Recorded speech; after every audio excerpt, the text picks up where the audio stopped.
Review of hey Balwant movie అయితే బాగుంది, అదిరిపోయింది సినిమా. ఎంటర్టైన్మెంట్ అయితే అన్లిమిటెడ్ ఉంటది మూవీలో. సినిమా చూడండి, ఖచ్చితంగా చూడండి, థియేటర్ కి వెళ్ళి చూడండి, బాగుంది. అండ్ డీటెయిల్ రివ్యూలోకి వెళ్తే ట్రైలర్ లో చూపించినట్టే బిజినెస్ ఉంటుంది. ఆ బిజినెస్ ఏంటి అనేది సినిమా ఓపెనింగ్ షాట్ లోనే చెప్పేస్తారు. అంటే దాని బిజినెస్ ని దాచిపెట్టడం, అది ట్విస్ట్ లాగా ఒక లెవెల్ కి వచ్చాక రివీల్ చేయడం అట్లాంటివి ఏమి ఉండదు.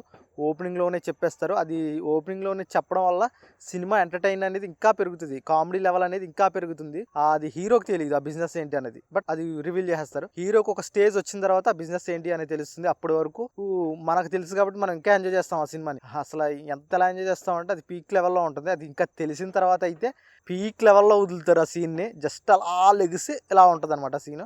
అది తెలిసిన తర్వాత హీరోయిన్ దగ్గర సీన్స్, ఇవి సీన్స్ కానీ అలా పెరుగుతుంది. అక్కడి నుంచి ఫస్ట్ హాఫ్ అంతా ఒక రేంజ్లో ఎంటర్టైన్మెంట్ తీసుకెళ్తారు. ఇంటర్వెల్ బ్యాంగ్ అంతే. ఇంటర్వెల్ అయితే అట్లా బ్యాంగ్ ఇచ్చి వదులుతారు. పీక్స్ లెవెల్లో ఉంటుంది ఇంటర్వెల్. ఇంకా అలా హీరోయిన్ కానీ కామెడీ కానీ అది ఏమంటారు అక్కడ ఒకటి ఉంటుంది, ఏంటది లాడ్జ్ లో కామెడీ సీన్స్ కానీ అస్సలు లెవెల్ ఆఫ్ ది కామెడియన్స్. మీరైతే ఖచ్చితంగా ఫస్ట్ హాఫ్ ఎంజాయ్ చేస్తారు. పీక్ లెవెల్లో ఉంటుంది. సెకండ్ హాఫ్ ఫస్ట్ హాఫ్ తో పోలిస్తే సెకండ్ హాఫ్ కొంచెం తగ్గినట్టు అనిపిస్తుంది, కానీ ఓవరాల్ గా బాగుంది సెకండ్ హాఫ్ కూడా. అంటే సెకండ్ హాఫ్ లో ఎమోషన్, ఇలా comedy level and story, drama అన్ని బ్యాలెన్స్ చేసుకుంటూ వచ్చారు. బట్ ఒక లెవెల్ కి వచ్చేటప్పటికి మెలో డ్రామా ఎక్కువ అయిపోతుంది అని అనిపించింది. బట్ ఓవరాల్ గా బాగుంది సెకండ్ హాఫ్ కూడా. బట్ కొన్ని సీన్లు అంటే సినిమాకి ఇంపార్టెంట్ సీన్లే, కొన్ని సీన్లు ఉంటాయి మధ్యలో హీరోయిన్ వాళ్ళ ఫాదర్ సీన్స్. అంటే సినిమాకి ఇంపార్టెంట్ గానీ ఆ సీన్స్ వచ్చినప్పుడు కొంచెం తగ్గినట్టు అనిపిస్తుంది సినిమా. బట్ ఓవరాల్ గా సినిమా మిగతా సీన్స్ అన్ని కామెడీ లెవెల్ అన్ని పీక్స్ లో ఉండడం వల్ల సినిమా అయితే అదిరిపోద్ది. ఓవరాల్ గా సినిమా అదిరిపోద్ది. అంటే కొంతమంది ఉంటారండి ఈ సినిమాల్లో కామెడీ ఉంటుంది, కామెడీ మాత్రమే ఎక్స్పెక్ట్ చేసిరండి అంటారు. బట్ తీరా చూస్తే ఆ కామెడీ ఉండదు, ఏముండదు,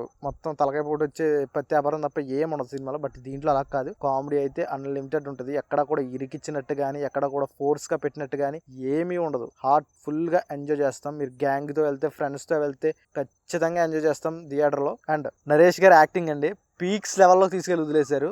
అసలు ఆయన ఎలివేషన్ సీన్స్ ఉంటాయండి రెండు. ఒకటి పోకరి స్పూఫ్ సీన్ ఉంటదండి, పీక్స్ లెవెల్. వెనకాల బ్యాక్గ్రౌండ్ వాయిస్ తో ఒక అమ్మాయి మాట్లాడుతూ ఉంటుంది. అసలు మీరు థియేటర్ లో చూస్తేనే అది సీన్ అర్థం అవుతుంది. సెకండ్ హాఫ్ లో ప్యారడైజ్ స్పూఫ్ చేస్తారు, నానిది ప్యారడైజ్ స్పూఫ్స్ చేస్తారు. అది కూడా పీక్స్ లెవెల్లో వదులుతారు, అది కూడా అదిరిపోద్ది. బట్ ప్యారడైజ్ సినిమా ఇంకా రిలీజ్ అవ్వలేదు, అయినా సరే ఈ సినిమాలో స్పూఫ్ వాడేశారు, అదేదో విచిత్రమైంది. అండ్ ఈ స్పూఫ్స్ అండ్ బాలయ్య బాబు గారు బాలయ్య బాబు గారు డైలాగులు చెప్తారు. నరేష్ గారు యాక్టింగ్ అద్దరు కూడా వేస్తారు. హీరోయిన్ నరేష్ గారు ముగ్గురు నడిపించారు సినిమాని. ఈ ముగ్గురు కాకుండా ఇంకో అతను ఉన్నారు, హీరో ఫ్రెండ్ గా చేశారు. అండ్ మనకి నారి నడుమురారి సమాజ వర్గంలో కూడా హీరో ఫ్రెండ్ గా చేశారు కదా ఒక అతను కూడా అద్దర్ర కొట్టేసాడు తను కూడా సినిమాలో. అండ్ వీళ్ళ నలుగురు పీక్స్ లో తీసుకెళ్లారు. అండ్ మిగతా లేడీస్ ఉంటారు, వాళ్ళందరూ బాగా చేశారు సినిమా. అండ్ మిగతా క్యారెక్టర్ అన్ని బాగా చేశారు, ఈక్వల్ గా మెయింటైన్ చేసుకొచ్చారు. సినిమా అయితే ఎంటర్టైన్మెంట్ అండి, ఫుల్ ఎంటర్టైన్మెంట్ ఇస్తారు. అస్సలు మీరు ఏ మైండ్ లో పెట్టుకోకుండా సినిమాకి వెళ్ళి థియేటర్కి వెళ్ళి ఫుల్ గా ఎంజాయ్ చేసి బయటకు వచ్చేస్తారు. సినిమా అయితే బాగుంది. 5/3.5 రేటింగ్.